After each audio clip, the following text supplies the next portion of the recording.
ఒకప్పుడు వాళ్ళదే చరిత్ర, ఇప్పుడు గత చరిత్ర. టాలీవుడ్లో ఒక యుగాన్ని డిఫైన్ చేసిన సీనియర్ డైరెక్టర్స్, ఇంతకీ వాళ్ళు మళ్ళీ తమ సత్తా చాటుతారా, లేక వాళ్ళ స్టైల్, వాళ్ళ సీజన్ పూర్తయిపోయిందా?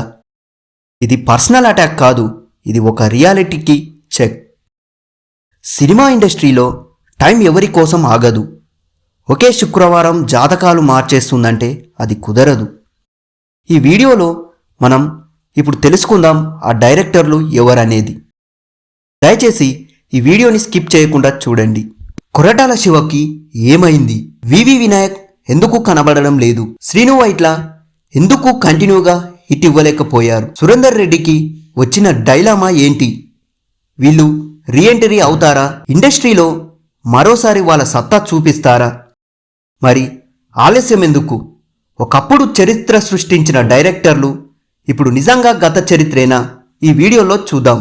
ఇండస్ట్రీలో ఎవరి రేంజ్ ఎంత ఉన్నా ఒక ఫ్లాప్ చాలు వాళ్ళ ప్లేట్ మార్చేయడానికి, ఒక హిట్ చాలు వాళ్ళ స్టార్డమ్ రీబర్త్ చేయడానికి. ఇది యాక్టర్స్కే కాదు, దర్శకులకి డబుల్ వరస్ట్.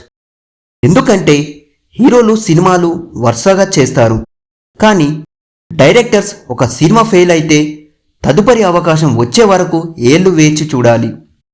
ఈ లూప్లో పడిన డైరెక్టర్స్ గురించి ఇప్పుడు మాట్లాడుకుందాం. వివి వినాయక్ తన తొలి సినిమా ఆదితో బ్లాక్ బస్టర్ హిట్ కొట్టాడు.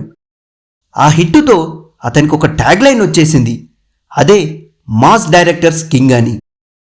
అతని సమ్మోహన ప్రాజెక్టులు ఠాగూర్, అదుర్స్, నాయక్, లక్ష్మి అన్ని భారీ హిట్సే. 2018లో వచ్చిన ఇంటెలిజెంట్ బాగా దెబ్బేసింది. అప్పటి నుండి ఒక కొత్త సినిమా కూడా లేదు. ఇండస్ట్రీలో ఆయన పేరు అసలే వినిపించట్లేదు.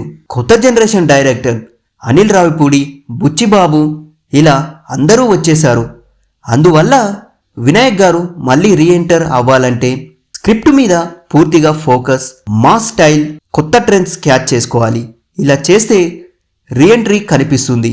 లేదంటే అతని పేరు గత వైభవమే అని మిగిలిపోయే ప్రమాదం ఉంది. శ్రీను వైట్ల గారి గురించి లోతుగా మాట్లాడాల్సింది. ఎందుకంటే ఆయన రైజ్ నిజంగా అద్భుతం. ఆనందం సినిమాతో అందరికీ ఒక లవ్ అండ్ ఎంటర్టైన్మెంట్ చూపించాడు. దూకుడు, రెడీ, బాద్షా, దుబాయ్ సీను, కింగ్ 10 ఏళ్ల పాటు కామెడీ కమర్షియల్ మిక్స్లో రికార్డులన్నీ బ్రేక్ చేశారు. దూకుడు, బాద్షా తర్వాత ఆగడు, మిస్టర్, అమర్ అక్బర్ ఆంథోనీ, విశ్వం కూడా అన్ని ఫ్లాప్లే.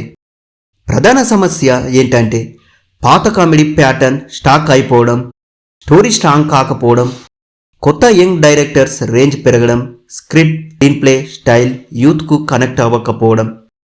జస్ట్ పాత శ్రీను వైట్ల స్టైల్ని తీసుకొస్తే పని అవ్వదు. ఇప్పటి ఆడియన్స్కి దానిపైన ఫన్ చేసేస్తారు.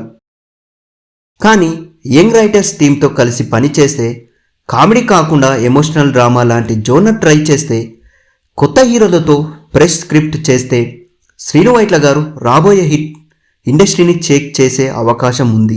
కొరటాల శివ 2013 నుంచి 2021 మిర్చి ఇండస్ట్రీలో ఒక solid entry. Srimanthudu non Baahubali record creator. Janatha Garage మరొక బ్లాక్ బస్టర్. కొరటాల స్టోరీ అంటే social message plus mass combination అన్న నామాను సంపాదించాడు. ఆచార్య ముందు వరకు ఆయన రేంజ్ ఒక టాప్. కానీ ఆచార్య తర్వాత కథ బలహీనమని కామెంట్స్, దర్శకత్వం లోపించిందని క్రిటిక్స్, ఇండస్ట్రీలో కొరటాల ఫామ్ ముగిసిందా అనే డౌట్స్. దేవరా బ్లాక్ బస్టరే, కానీ పబ్లిక్ ఒపీనియన్ సక్సెస్ అంతా ఎన్టీఆర్ స్టార్ పవర్ వలన వచ్చిందని. ఇది కొరటాలకు క్రెడిట్ దక్కించిందా అనే మాటే డౌటే. కొరటాల గారు ఒకే సినిమాపై 1-5 సంవత్సరాల నుండి వర్క్ చేస్తున్నారు. కానీ production delay, script రివర్క్, rumours project అన్నీ ఆగిపోయింది. ఇవి ఆయన ఫ్యూచర్పై ప్రశ్నార్థకంగా పెంచాయి. కొరటాల మళ్ళీ బౌన్స్ బ్యాక్ అవుతారా? కానీ కథలు మారాలి, సోషల్ మెసేజ్, మోటివేషన్ తగ్గాలి, కమర్షియల్ రూట్లోకి రావాలి. అలా చేస్తే కొరటాల గారు తిరిగి పీకి రావడం అసాధ్యం కాదు. నెక్స్ట్ డైరెక్టర్ వచ్చి మన సురేందర్ రెడ్డి గారు. సురేందర్ రెడ్డి అంటే రేస్ గుర్రం, సైరా, కిక్, బలమైన విజువల్కి, స్టైలిష్ డైరెక్షన్ కోసం ఫేమస్. కానీ ఏజెంట్ ఒక మాస్టర్ ఫ్లాప్. పవన్ కళ్యాణ్ గారి సినిమా అంటున్నారు, కానీ ప్రాపర్ అనౌన్స్మెంట్ లేదు. స్క్రిప్ట్ వర్కౌట్ అయితే టాక్, అది ఆయనని స్టాక్ చేసింది. బౌన్స్ బ్యాక్ అయ్యే ఛాన్స్ అవును, ఎందుకంటే visual scenes top, action direction strong, star heroes trust, కొత్త కాన్సెప్ట్స్, మిడిల్ రేంజ్ హీరోతో ఒక ఫస్ట్ మూవీ చేస్తే కంబ్యాక్ అనేది చాలా ఈజీ అవుతుంది. ఎందుకు సీనియర్ డైరెక్టర్స్ అందరూ స్ట్రగ్లింగ్ అవుతున్నారు? ఆడియన్స్ టేస్ట్ చేంజ్ అయింది. OTT influence, fast paced screen writing, star హీరోల డిమాండ్స్ పెరిగాయి. సోషల్ మీడియా క్రిటికిజం ఎక్కువైంది. న్యూ జనరేషన్ డైరెక్టర్స్ కాంపిటీషన్ ఎక్కువగా పెరిగింది. Directors comeback chance what they needed. Koratala Siva garu new generation screenplay changes చేయాలి. వివి వినాయక్ గారు స్ట్రాంగ్ స్క్రిప్ట్, ఫ్రెష్ స్టైల్. ఇక శ్రీను వైట్ల గారు కొత్త రైటర్స్ టీమ్, జానర్స్లో మార్పు చేయాలి. సురేందర్ రెడ్డి గారు stylish action with tight story. ఒకప్పుడు చరిత్ర సృష్టించిన వారు ఇప్పుడు గత చరిత్రలా కనిపిస్తున్నారు. సినిమా ఇండస్ట్రీలో రోల్ ఒకటే, రిటర్న్ అయ్యే అవకాశం ఎప్పుడూ ఉంటుంది. మీ అభిప్రాయం ఏంటి? ఎవరు ఫాస్ట్గా సాలిడ్ కంబ్యాక్ కొడతారని అనుకుంటున్నారు? మా కామెంట్లో చెప్పండి.